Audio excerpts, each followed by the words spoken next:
A 1,000-degree branding iron seared into the man's flesh, but he smiled.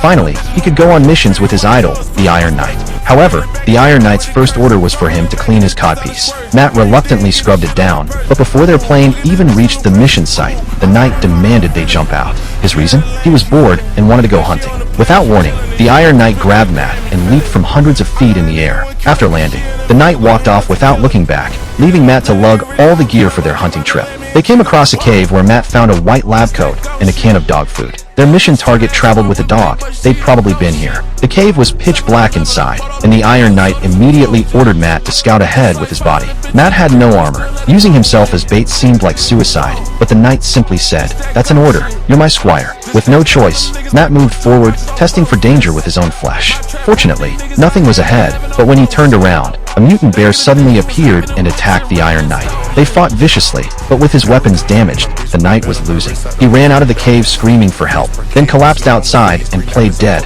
hoping to escape. But the mutant bear had human-level intelligence. It flipped the Knight over with one swipe and prepared to bite him to death. The Knight frantically ordered Matt to shoot. Matt froze for 2 seconds before finally raising his gun and taking down the bear. Instead of thanking Matt for saving his life, the Iron Knight cursed him out for hesitating, demanding he fetch medical supplies immediately while threatening severe punishment when they returned. Matt stopped reaching for the medicine. This wasn't the hero he'd worshipped since childhood. He sat quietly and watched the Iron Knight die. Afterward, he put on the Knight's clothes and climbed into the powered armor. The feeling was incredible. A casual stone throw sent it flying half a mile away. One kick at a rock shattered an entire stone wall. His hands could shoot flames, and it looked like the armor could even fly. Matt quickly bought fuel at a wasteland market, planning to use the armor to complete the mission and redeem himself by catching their target. When he returned, he found some thugs pawing at the armor. He threw a stone to scare them off, but didn't realize they weren't afraid of him without the suit. They jumped him, beat him unconscious, then went back to figuring out the armor. Hearing them successfully open it,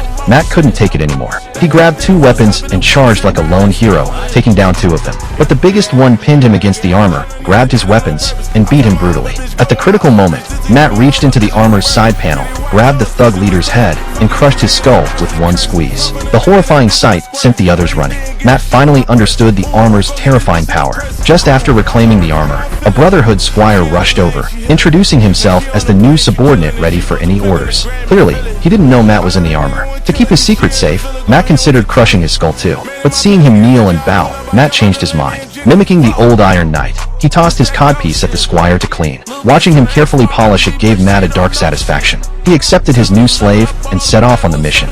Following radiation readings, they tracked their way to a river where the instruments showed abnormal levels. Suddenly, a massive irradiated fish burst from the water.